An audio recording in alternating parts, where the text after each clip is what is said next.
Hello, my name is Nicole Schroen and I am the Disability Coordinator for the City of Portland.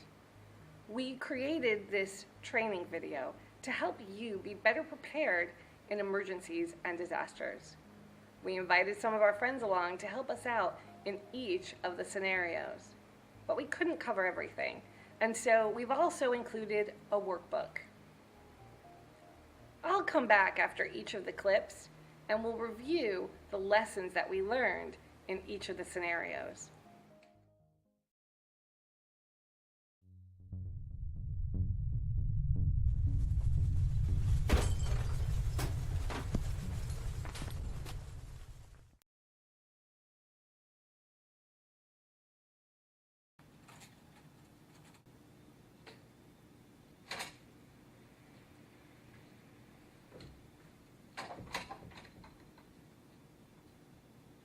I'm here! Can I help you? Oh, yes. Let's see. I'm here to cause mayhem, chaos, and absolute panic. And no, I don't have an appointment. I wasn't really expecting you, but come in. Okay, let's see. What are we gonna do here? Oh, I'm an earthquake.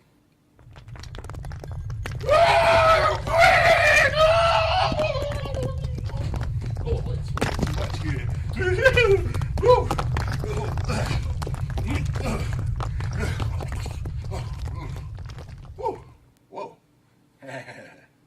That's okay. I'll just come over here where there are no windows or objects that could fall on me. I think we have a problem here. What if I were to block the exit? Oh my God! She stopped! What are we gonna do? No problem. No problem. You can't leave. I don't want to go anywhere for several hours. There could be aftershocks. And anyway, this building has been seismically retrofitted. Seismically what? Oh, she's here. Who's here? Come on. You're calm. You got a plan. So obvious. Oh, you mean preparedness. Hello, emergency. Yes. We were just talking about you the other day. Oh, my face. Yeah, I admit it. I was nervous about meeting you. But since I'm prepared, you're not as scary as I thought. Bet you didn't think about this. You're in a wheelchair. How are you gonna get out of here? Sure, I may be alone now, but I have people in my emergency support group who can help me. Emergency support what? Emergency support group. It's a group of people that Nicole's identified ahead of time to help out in case you show up. Yeah, I actually have a contact list here in my emergency kit with everyone's name and number. And I've actually already made a plan with one of my coworkers that knows I'm here in case... An emergency. What if your coworker can't get here? I've got this. Damn, girl, what are you doing? What she's doing is blowing her whistle in a repetitive pattern. First responders know to listen for that. All right, you got a whistle. But there's no electricity. And you have a power chair. Batteries are not going to last forever. I have this handy device that lets me charge my wheelchair batteries, plugging it into my car lighter. Oh, cool. Can you charge your phone with it? Uh-huh. How about a laptop? Sure. A microwave? No. No microwave? Well, then how you going to eat?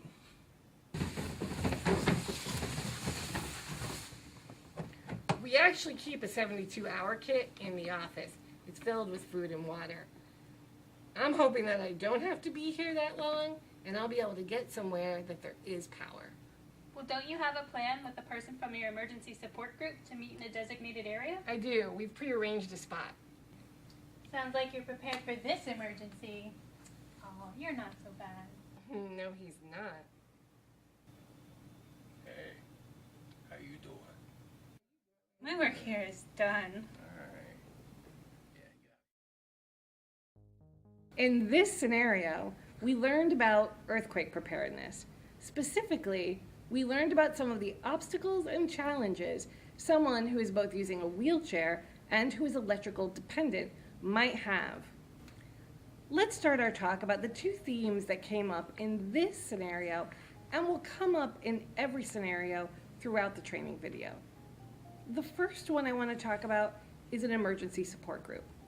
These are a group of people that you have contacted ahead of time to help you during the disaster. These can be family, friends, co-workers, caregivers, and even neighbors. I know it can feel intimidating asking people for help. And when a disaster strikes, people will need to take care of themselves and their family members. But people will also step up to help. So I think 5 to 6 people is a good number to have in your emergency support group. Keep a copy of the contact information of your support group in your computer, on your phone, on your refrigerator. And make sure to check back in with your group every 6 to 9 months, just because relevant information might have changed and you want to keep them as up to date about you and your disability as possible. The other important theme that came up was the emergency supply kit, or 72-hour kit. We've included a lot of information about this in your workbook. The thing that's important to remember, while food and water needs to be there, you also need the things that are unique to your disability. I think it's important to keep the kit where you are the most, which may not always be at home. Whenever possible, having multiple kits with backup durable medical equipment, medication, all of those things, it will help you be better prepared. I know that's not always affordable, just do the best that you can. So let's talk about some things that are more specific to an earthquake. Number one, you have to be in an area that's free of any glass or objects that could fall on you. I got myself into an alcove, but if you are able to, get under a desk. That's a great place to be. And do you remember what I didn't do? That's right, I didn't evacuate. And that's because of aftershocks. These can happen hours after an earthquake. Unless you can get outside into an open space that's free of buildings or trees, it's really best to stay where you are, unless of course you smell smoke or gas. So let's talk electrical power. This one's really important to me because I am very electrical dependent. And not just because of my wheelchair, but at home I use a CPAP. If you have a car, you can buy a special adapter that will allow you to charge things through the car battery. And my CPAP, well, you can buy a backup battery for those, and they're rechargeable and will last an additional 12 hours. You may need to just evacuate to a shelter that does have a generator.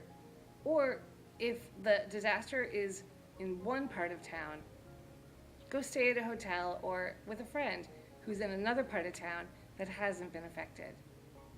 So the last thing that I want to highlight is the whistle. And this is important not just for people with disabilities, but for non-disabled folks as well.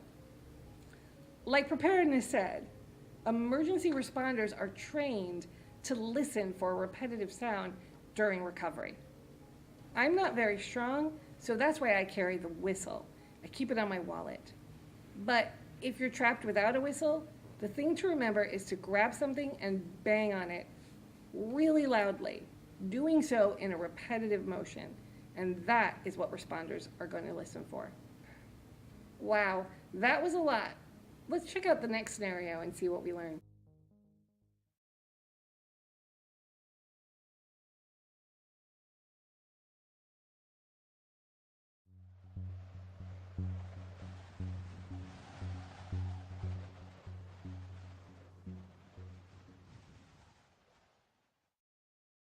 I've lived in the Northwest all my life, and I'm used to all kinds of weather. I can usually get by on my own, but this storm was different. 2 feet of snow fell, shutting down all kinds of bus lines, making the sidewalks impassable. There was so much snow, I couldn't even get out my front door. It's an inconvenience for most people, but for being blind, it makes getting around town almost impossible. And I have to depend on the bus for everything. So having preparedness for help really saved me. Hi. I really didn't do that much. She told me all about emergency and how to prepare for it.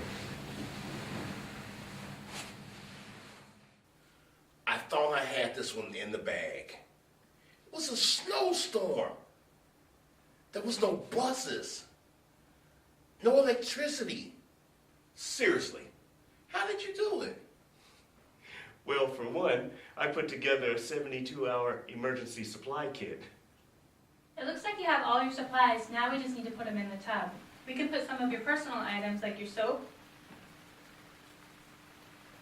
your toothbrush,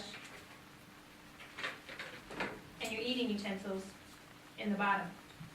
So you're packing what I need mostly at the top, right? Exactly. So next we put in a blanket and then a change of clothing. Followed by water, Mm-hmm. food, okay, and my medical kit so I can reach it quickly. Oh, and because I'm blind, I had to include an extra cane. And for people with limited vision, it's a good idea to have large print or braille labels on everything. Oh, I almost forgot. I keep an extra radio with batteries so I can get up-to-date information. Oh, and tell them about your medications. I keep a 7-day supply kit of my medication with the prescriptions so I can get them easily refilled. Well, I couldn't get you because you were prepared. But what about your little dog, too? I couldn't forget about my good buddy. I made an emergency kit for him and put it with my kit. Let's see, old buddy. We have 2 weeks supply of water with your dish. We have a week's supply of your food. Can't forget your bags for your waste now. We got your favorite toy. We got the medical bag now with your medicine from the doctor. Yes. And we got your blanket, your favorite leash. Oh, and I almost forgot. Here's a picture of you with my contact information on it and your vet's name on the back. So it looks like you're all set. And once we had that done, we talked about Bill's support group. And I needed at least 3 people that I could depend on in times of emergency. Family, friend, neighbor, who were aware of my needs as a blind person in times of an emergency. I got these people together and we discussed what we would do in an emergency. So how would I get in touch with you if the phones were out and the power went off? Well, if that happened, I'd come directly to your house and I'd check on you. That's what I was thinking. Well, here's a set of spare keys I have, and I'd like to take you and show you where my emergency kit is. I chose people that I could trust, that were strong enough physically, that could communicate clearly, and could guide me safely. Then I check with them every couple of months to see if they can still help me. And he also signed up for the Additional Needs Registry. A&R is a program put together by the city and county to identify and assist people who may need extra help during an emergency. It doesn't guarantee first responders will come and evacuate you, but it lets planners and responders know where you are and others are and can connect you with volunteers in your neighborhood who may be able to help you evacuate. It's also a way to make sure you get important disability-related information like where there are ADA accessible shelters. In Portland, I signed up through publicalerts.org and followed the prompts for people with disabilities. In other cities, check with your local county or city emergency offices. And that's how I got through Arctic Blast in 2008. What a world. What a...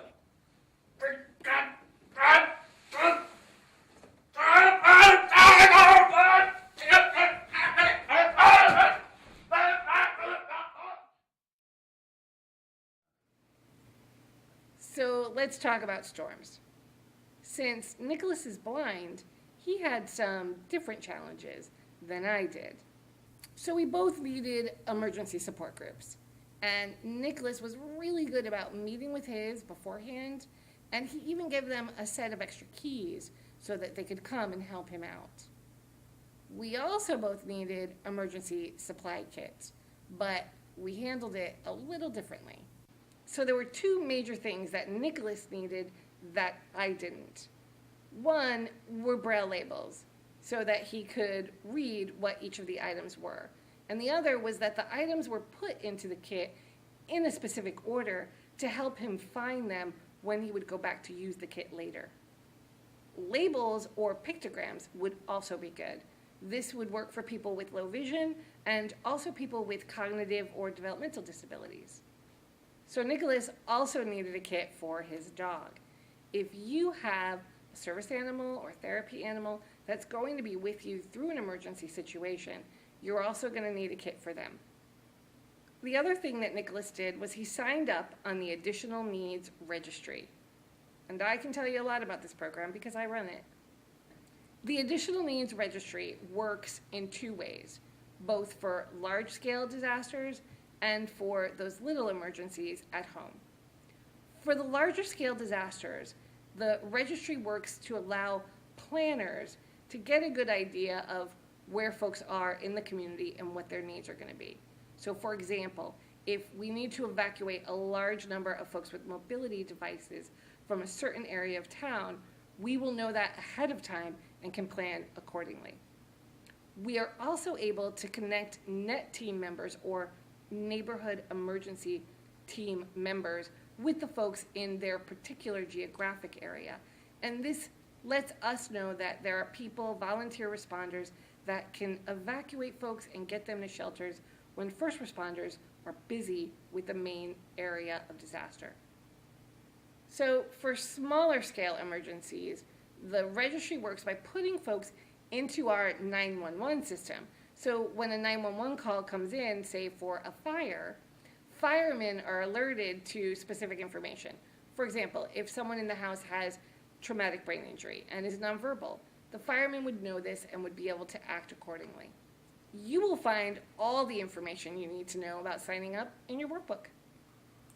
On to scenario 3.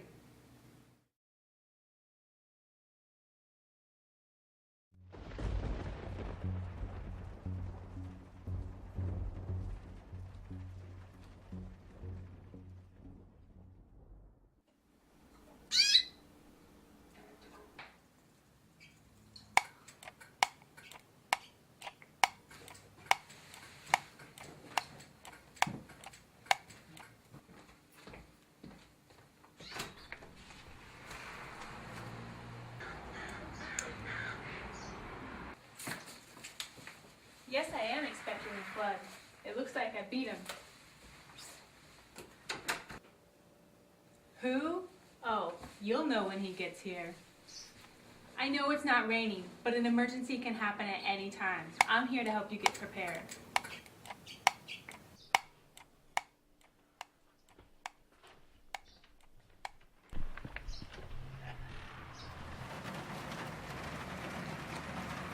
It's warm. It's raining. I'm coming in. Oh, a little late, aren't we? I don't think so. I don't think so. You just think you can come right in here I and can. just take it over. Because I Whatever, can. you just need to leave. Oh. What? The emergency's a flood, and he thinks he's all of that. Hey, wait a minute. I am all that. And a bag of chips. You're not scaring anybody. He's prepared.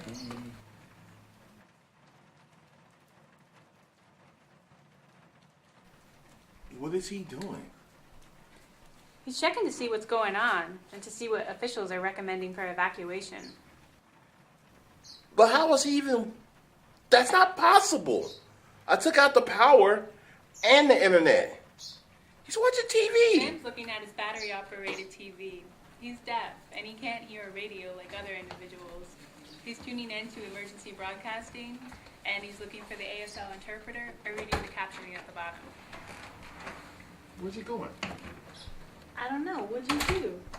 What did I do? Yeah, what did you do? I didn't do anything. You did something. Oh, no, you're the one supposed to be doing Well, everything. He Mr. just left. Preparedness, Oh, God. this, No, that, the yeah, other, you right? just always come in here, and you made him leave. There you go.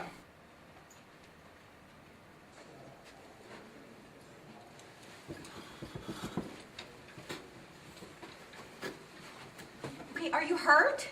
Are you okay? I can't understand you. So she doesn't know you're deaf.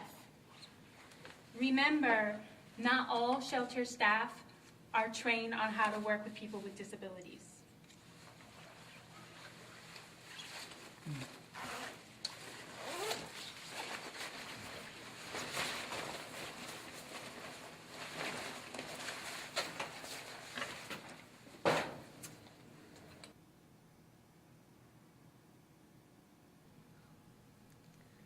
Hi, Sam. Hello, I am Jane. But who are these two?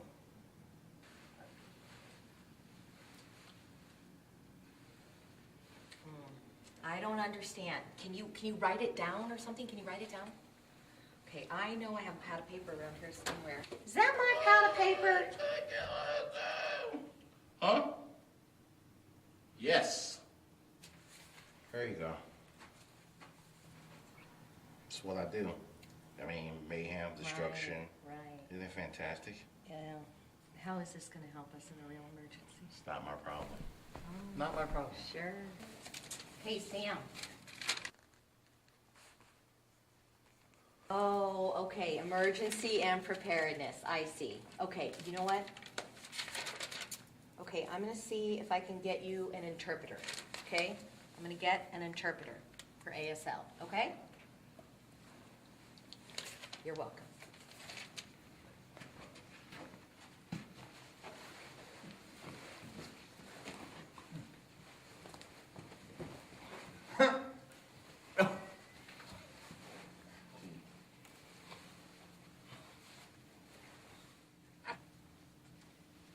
Have you texted your emergency support group?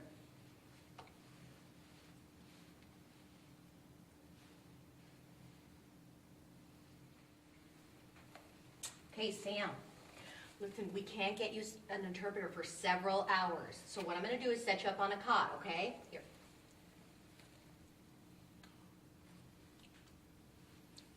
Okay, you're welcome. Okay, come on.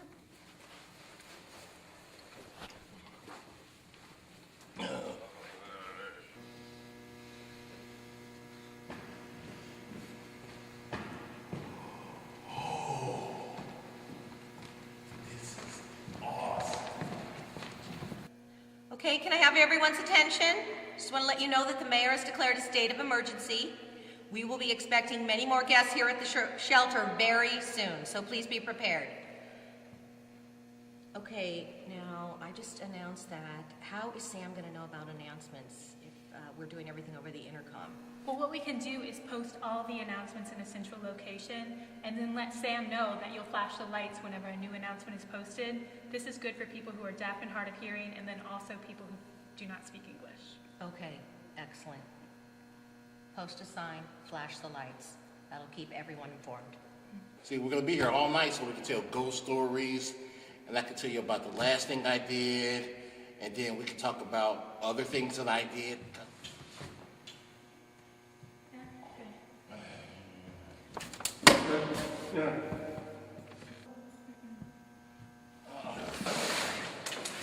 Fine. You know me up? No.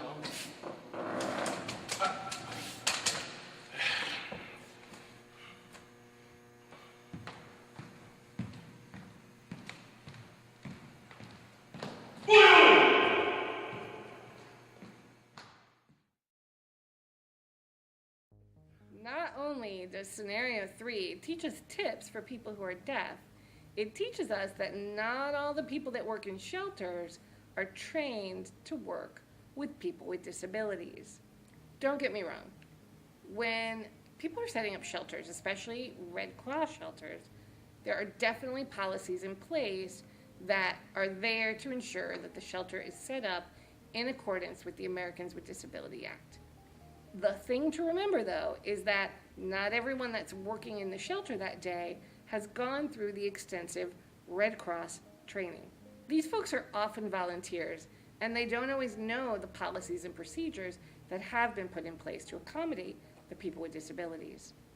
This is why it's important for people with disabilities to prepare ahead of time and to be their own advocates in situations like this. Sam was really prepared. He had a laminated card that said, "I am deaf and will need ASL interpretation." It's really important that before the disaster happens, you have either a card or some paper with detailed instructions on what you're going to need if the disaster happens. Hopefully, you won't be on your own, and someone from your support team will be with you. Sam did a great job with that. Let's talk about a couple other things that Sam did really well. Sam knew that he was power dependent in order to get information. Sam also had a support team, and while he couldn't contact them because the phone lines were down, he still made an effort to do so. Even though Sam was on his own, he did a great job navigating the emergency because he had prepared to let people know that he would need sign language interpretation. He also used written notes for communicating when sign language wasn't available. And this was important because as prepared as you can be, things are always going to come up. So remember to stay calm and just communicate your needs however you can to the people that are there to help. We've got one more scenario. Let's see if emergency finally gets the better of someone.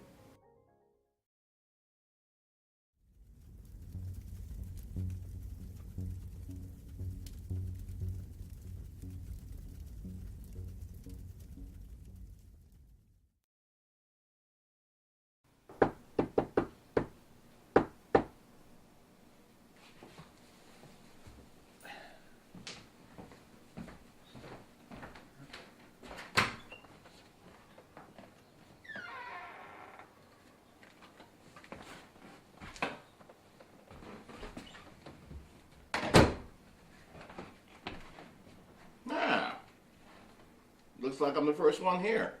First? Who are you? Agent Orange, FBIA. But that's the library card. Doesn't matter. Mind if I smoke? Yes. Well, I guess I'll go put this out in the kitchen.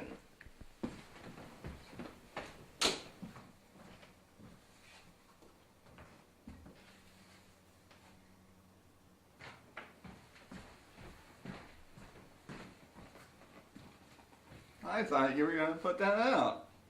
Yeah, I guess I did say that. You got a bathroom? It's that way. Okay, thanks.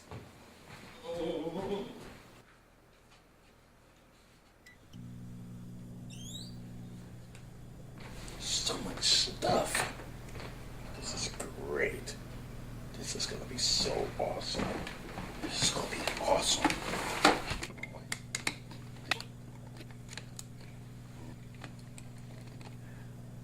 What are you doing? Huh? I'm making myself pretty. I don't even have hair. Where's your cigar?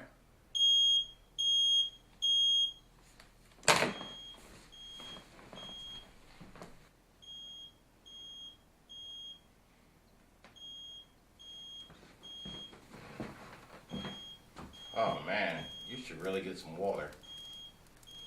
Oh, okay. Oh, we're going down, huh? Water's not good to put out fires. And you have to feel the door. The fire could be in there. What were you doing in there? Oh, you know, the basics. Putting tinfoil in the microwave, stuff like that. It's warm. We should call 911 and leave. You call 911. This is awesome.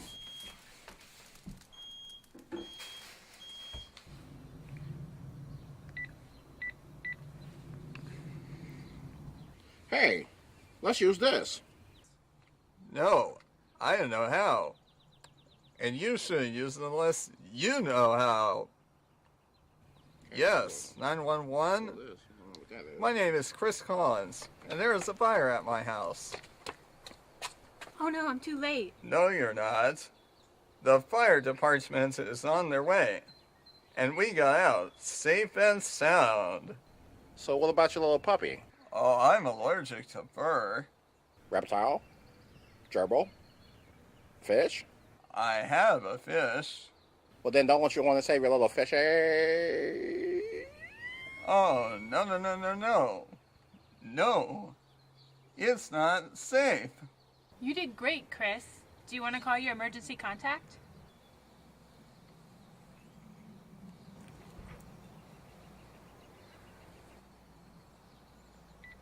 Hey, what's this? Oh, you mean this? It's my emergency bracelet. It's where I keep the name and contact info of my emergency support person, which is my mom.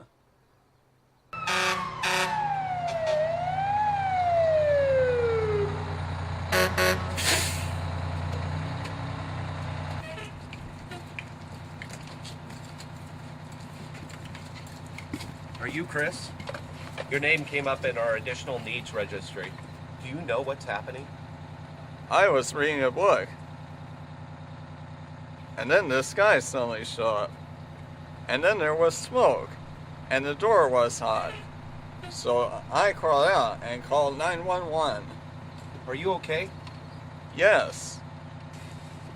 Hey, buddy, where are you going? Mommy. Hey, look, a cat. Woohoo! Woohoo!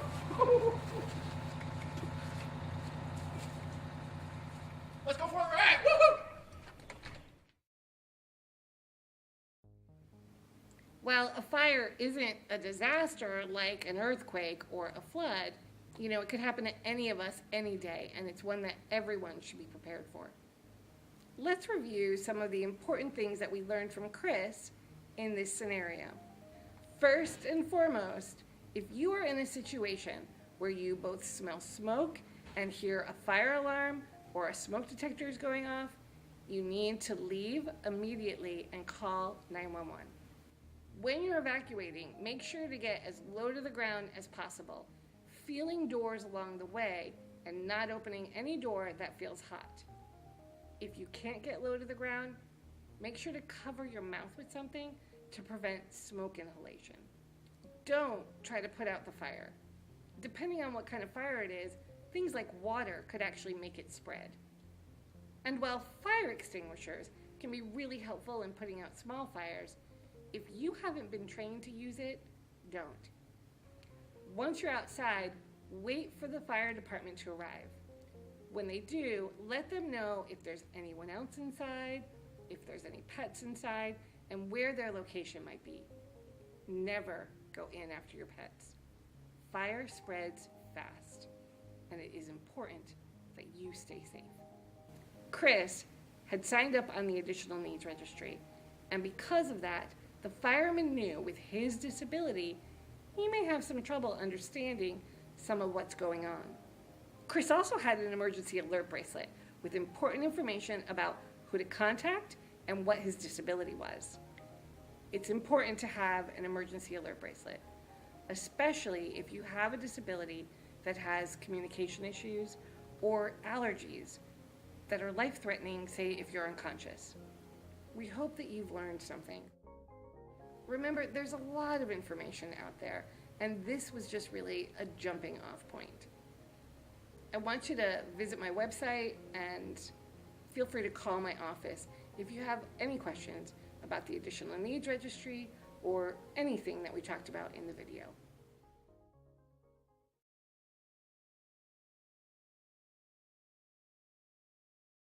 Please listen carefully.